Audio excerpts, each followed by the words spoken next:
السلام عليكم ورحمة الله وبركاته. أهلا بجماهير الأهلي السعودي الراقي الملكي. ماتياس يايسلا يزلزل الأهلوية بأربع أساطير عالمية. الأهلي يحسم جوناثان ديفيدز، وكيميتش يفتح الباب رسميا. صخرة دفاع المغرب تنتقل لقلعة الكؤوس، وسلمان الفرج هدية خالد العيسى التي تحدث عنها سابقا.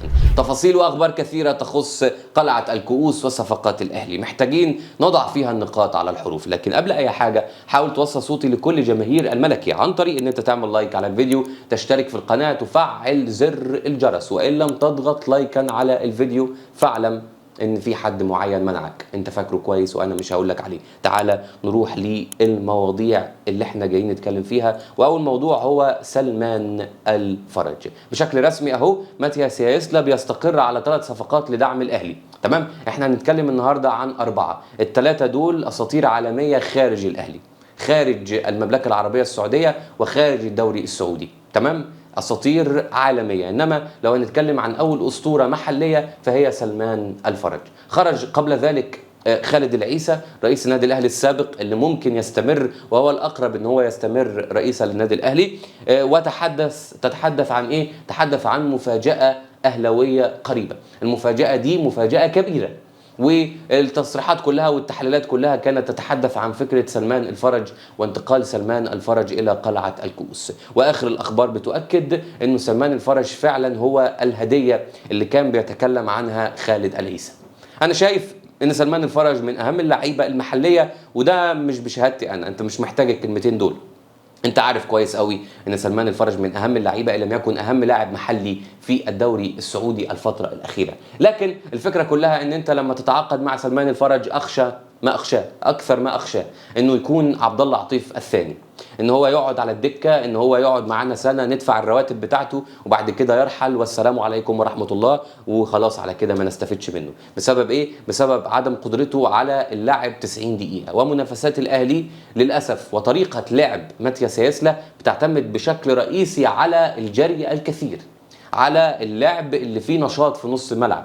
نص الملعب بتاع ماتياس يايسلا مش بيهمد، عشان كده شفنا لاعب زي فرانكيسي بيتميز، بيعمل كل الادوار، دفاعيه، هجوميه، رأسيات، تهديف، تسديد من الخارج، كل شيء بيعمله فرانكيسي، وكل شيء كان بيعمله محمد المشحد على فكره. بس محمد المشحد ما عندوش القدرات البدنيه بتاعت فرانكيسي، ما عندوش القدرات البدنيه بتاعه اللاعب الايفواري اللي متربي في ادغال كوت ديفوار. تمام، ما عندوش نفس القدرات البدنيه، فبتلاقي محمد المشحد بيسقط ارضا لان تعليمات ماتياس يايسلا لهذا اللاعب في نص ملعب صعبه وتقيله. كذلك برضو سلمان الفرج مش هيتحمل الضغط بتاع ماتياس يايسلا. فسلمان الفرج لاعب كبير وهيضيف للاهلي، بس مش هتقدر تتسند عليه على طول.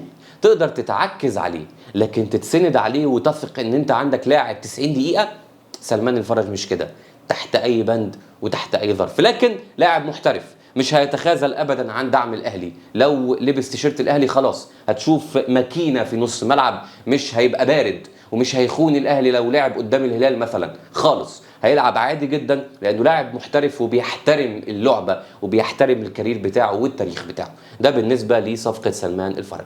تعال نتحدث عن صخره دفاع المغرب.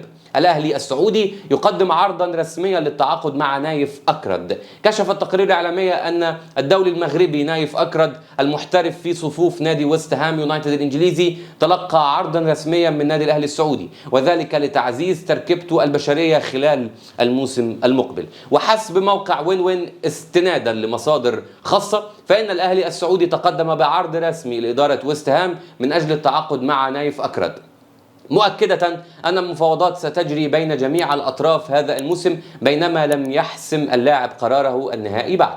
وكانت التقارير قد أشارت في وقت سابق إلى أن إدارة نادي ويست هام الإنجليزي ستوافق على بيع عقد المدافع المغربي في حال توصلها بعرض مالي يتجاوز 35 مليون يورو.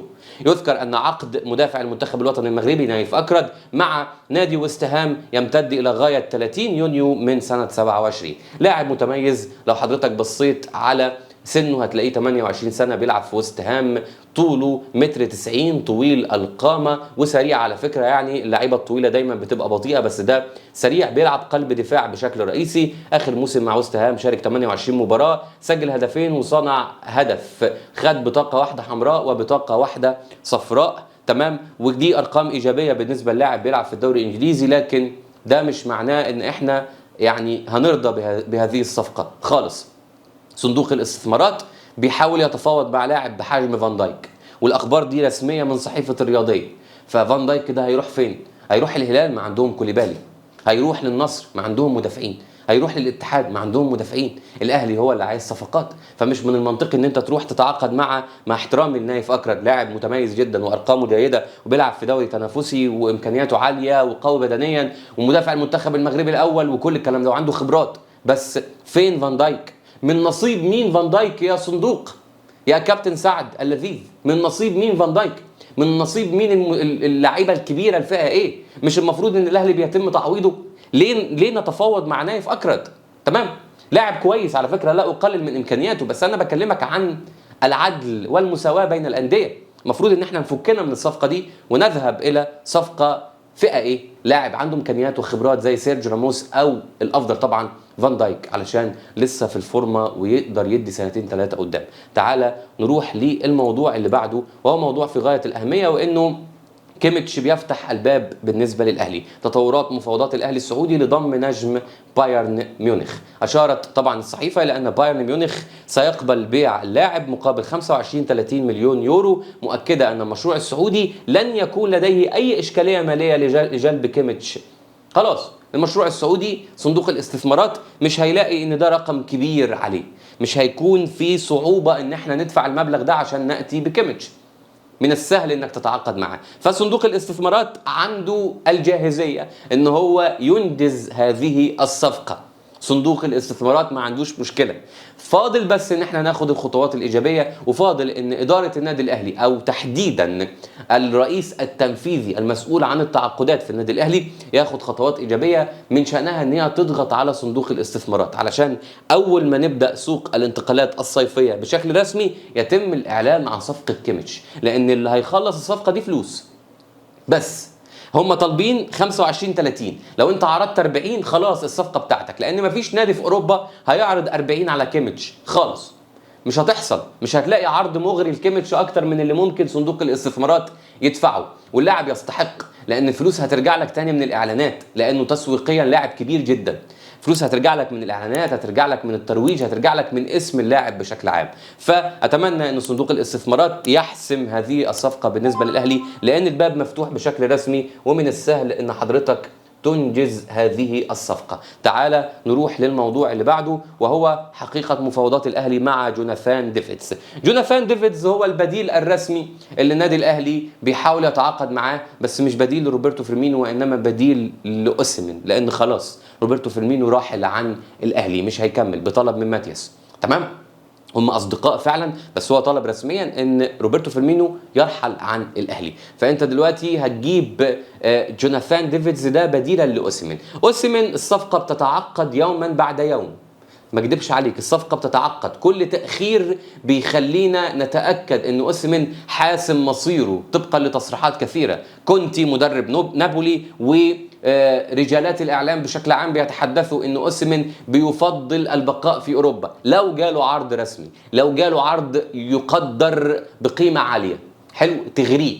انما لو عرض صندوق الاستثمارات، برضو اكرر، لو عرض صندوق الاستثمارات اعلى من العروض المقدمه لاوسيمين في اوروبا هيختار عرض السعوديه، مش هيختار العروض الاقل. في الاول وفي الاخر هو لاعب محترف، هو صغير في السن وعنده مشوار في اوروبا نفسه يحققه، والكلام ده كله مع احترامي لكل الكلام ده، هو هيبحث عن الاموال دلوقتي لانه لسه في بدايه كاريره، اغراءه سهل جدا. لكن بديل اوسيمين هو جوناثان ديفيدز. وعلى فكره جوناثان ديفيدز لاعب متميز جدا جدا جدا جدا، يعني نقعد نقول جدا لبكره، لاعب متميز وهيضيف للاهلي بشكل كبير. بس هي الفكره كلها ان انت يعني تحاول في اوسيمين في البدايه. وحقيقه المفاوضات انه فعلا في مصدر مقرب من اللاعب اكد ان في مفاوضات رسميه واستفسارات رسميه من الاهلي علشان نضم اللاعب جوناثان ديفيدز. عنده امكانيات عاليه، ولو حضرتك بصيت على اللاعب ده بيلعب في الدوري الفرنسي، طبعا في نادي ليل الفرنسي، 24 سنة، كندي الأصل وعنده جنسية أمريكية. 47 مباراة الموسم الأخير، 26 هدف،